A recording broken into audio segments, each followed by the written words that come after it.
Let's face it, the kick plays a vital part in most genres. Whatever genre you're working with, getting the kick right is an important step in getting a good mix. So if you want to learn how to EQ kick drum like a pro, keep watching, because in this video you're going to learn the simple 3-step technique for kick drum EQ that works with any kick drum and in any genre. Follow some of the other advice you hear online for mixing kick drums and your kick could end up sounding flat as a pancake. But first, be sure to grab my free drum mixing cheat sheet that will help you to get the drums right every single time. It goes through kick and also snare, toms, overheads, everything. It's completely free. There's a link in the description or on the screen now.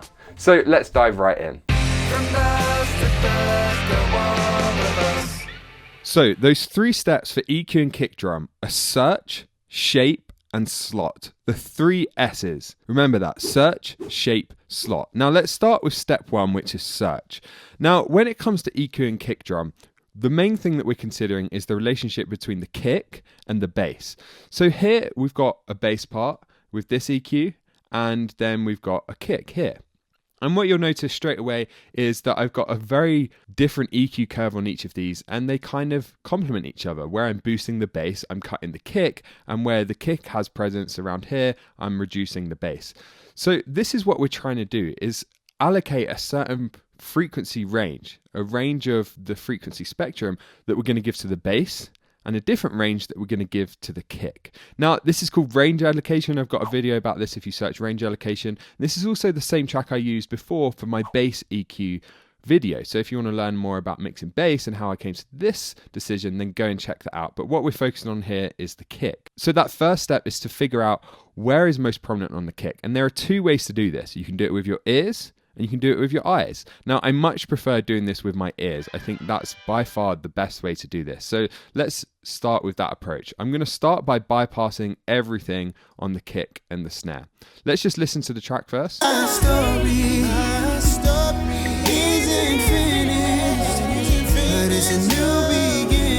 And now let's solo the kick and the bass.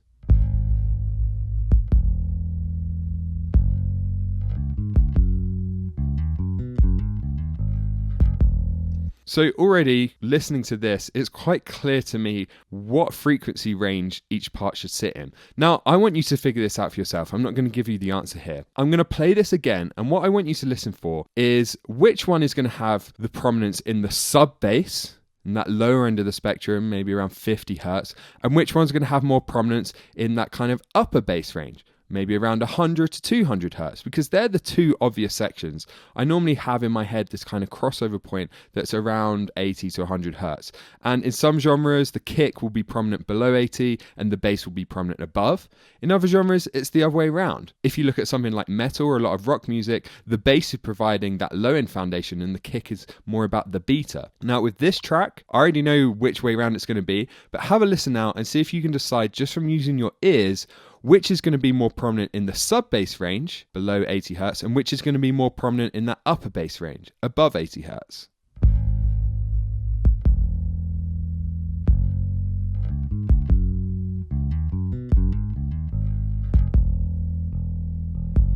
Okay, have you decided?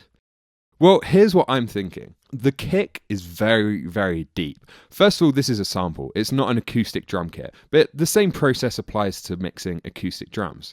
Whereas the bass guitar is quite aggressive. It's got a lot of grit. It's got a lot of growl to it. And that's more characteristic of the lower mid-range. We don't have a lot of really kind of sub-bass content in that bass guitar, whereas that kick has got loads of punch and bottom. So to me, it's clear. The kick needs to have more energy around probably 60 hertz, and the bass is probably going to have way more energy around 100. So that's approach number 1. Now let's take approach number 2, and this is to use your eyes. And you can combine the 2 of these. Maybe you start with your ears and then you check it with your eyes. If you're really struggling, then you can use your eyes as the fallback. But you just want some kind of spectrum analyzer. The FabFilter EQ has it built in, and we can literally just look at where the bass and where the kick are most prominent. So we'll have the kick on the right, and then let's load up the bass on the left here. And let's just compare the 2 graphs. And just bring them in.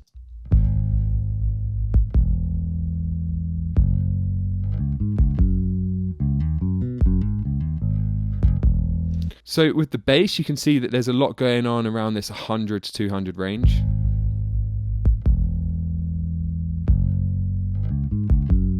So there is stuff going on here around 50, but it's mostly around 100. And on the kick,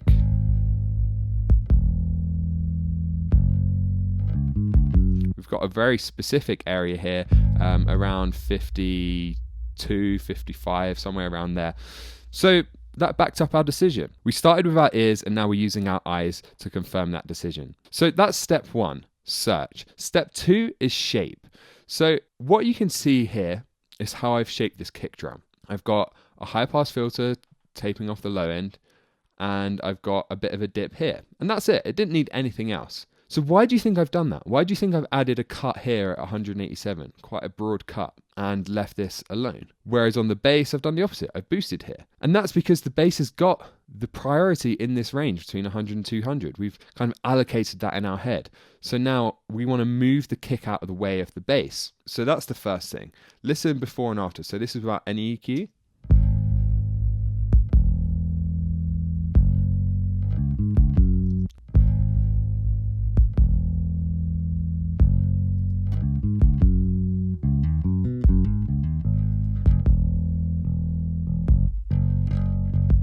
So it's pretty subtle, but what I'm hearing is that low end just becomes a bit more clean. Suddenly there's a bit more separation between the kick and the bass because they're not fighting for that same space. Now in this step you would normally shape the tone as well. So let's say on the kick drum, in the context of the mix, you decide it needs more beta or more low end.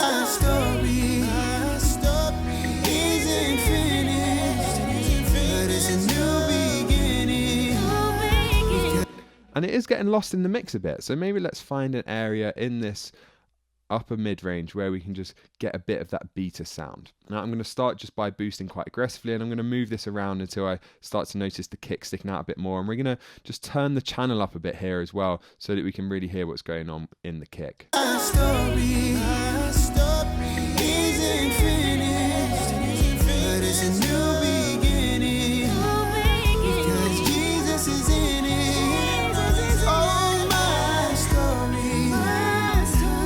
So there's like a very obvious kind of click that's starting to come out. We can just leave that where it is and now just adjust the gain.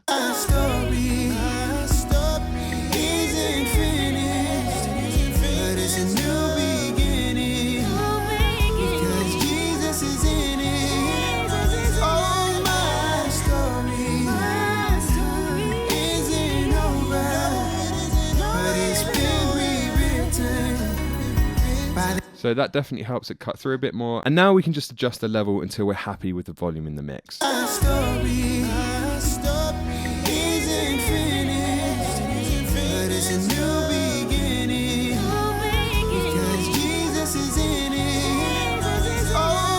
And there we go. So that's step 2, shape. Consider the bass and how we can get the kick out of the way of the bass, and then do any other tonal shaping you need to do, whether that's removing some boxiness, whether that's enhancing this beta sound, whatever you need to do. Just make sure you have an intention first. You listen to it in the mix, think, it's lacking this or it needs this, and then figure out how to do that. And now moving on to the final step, step 3, which is slot. Now, this is the act of creating space for the kick drum. We're creating a slot in the mix for that kick. A lot of people refer to this as frequency slotting. I also call it range allocation because we're just allocating this range to the kick. So around here, around 50, 55 is where we're most prominent. The only thing that's going to be fighting the kick for space in the mix in this track is the bass drum. So what you can see I've done here is just scoop some of that out around 65, and we can move that around a bit just so it's a bit closer. And also just taping off that low end there on the bass guitar so that now the bass is prominent here, the kick is prominent here, and we've got a good relationship going on. So that's it, 3 steps. Search, find the area in the frequency spectrum that you're going to allocate to the kick. Then step 2 is shape.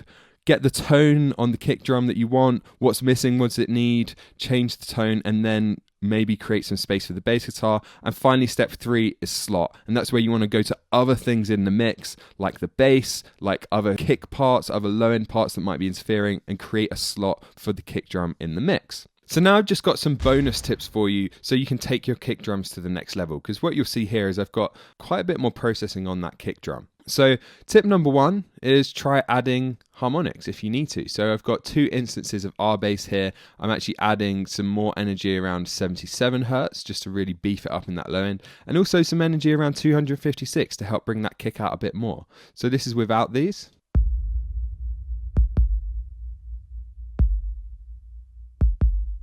And this is with these.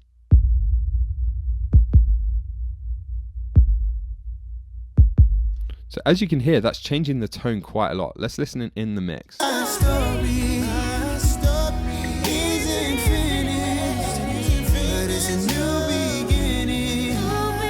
And without. Sounds kind of thin and wimpy, and then when we bring that back in.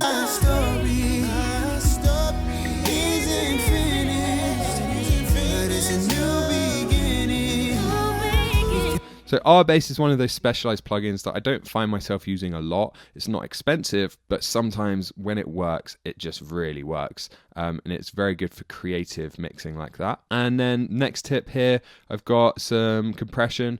And with any kick drum, you're going to want some pretty heavy compression. You can see 20 to 1 ratio.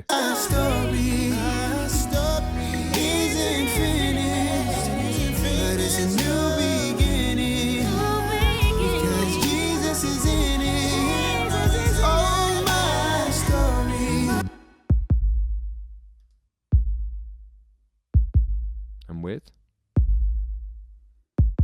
So it's adding a lot of energy, a bit of punch. And finally, another tip, saturation. So again, this kick was just not really cutting through the mix that well. So I'm just adding some drive here, and with Saturn, I can just saturate this top end above 160 Hertz. So I'm not saturating any of that bottom end. We're leaving all of that clean and untouched. We're just saturating that top end to help this kick drum stick out a bit more in small speakers and also just come through that mix. So this is without. And with.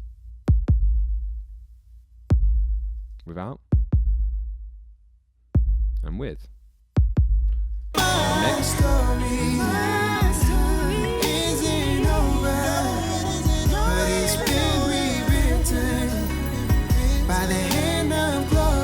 So that really helps it cut through. Now, 3 more tips unrelated to plugin usage, and arguably these are the 3 most important things you can do on a kick drum. And number 1 is getting a good sound at the source, having a good source to work with, whether that means spending lots of time recording a real kick drum, or if that means spending lots of time on your sample choice, using the right sample for the track, choosing a sample that complements the bass guitar and the rest of the mix, consider the context, and spend loads of time on that phase. Because if you start with a good sample, I wouldn't have needed a lot of this processing. If the sample was better, it would have just fit right away. Instead, I had to kind of shape it to what I wanted, but starting with the right sample, you can bypass all of this. Now, the second tip is that if you are using real kick drums, if you're using an acoustic kit, try blending in a sample or even replacing it with a sample, because in a home studio environment, drums are really hard to record. Kick drum, not so much, because you're putting that mic right up in the kick drum a lot of the time, so the acoustics aren't going to have that big of an impact,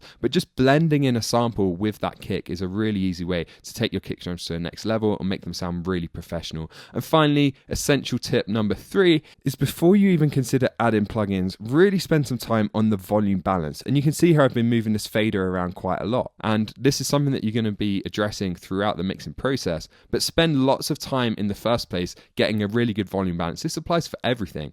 And then if at any point you find that the bass or the low end, just in general, of the mix is too loud, before you start applying EQ to your mix bus or multiband compression, all that kind of stuff, try just turning down the kick or turning down the bass and spend loads of time addressing this volume balance. Now that we've played around with some plugins, I need to go back and address that again. I really need to spend some time making sure this sits well in the mix. So just 3 extra tips there.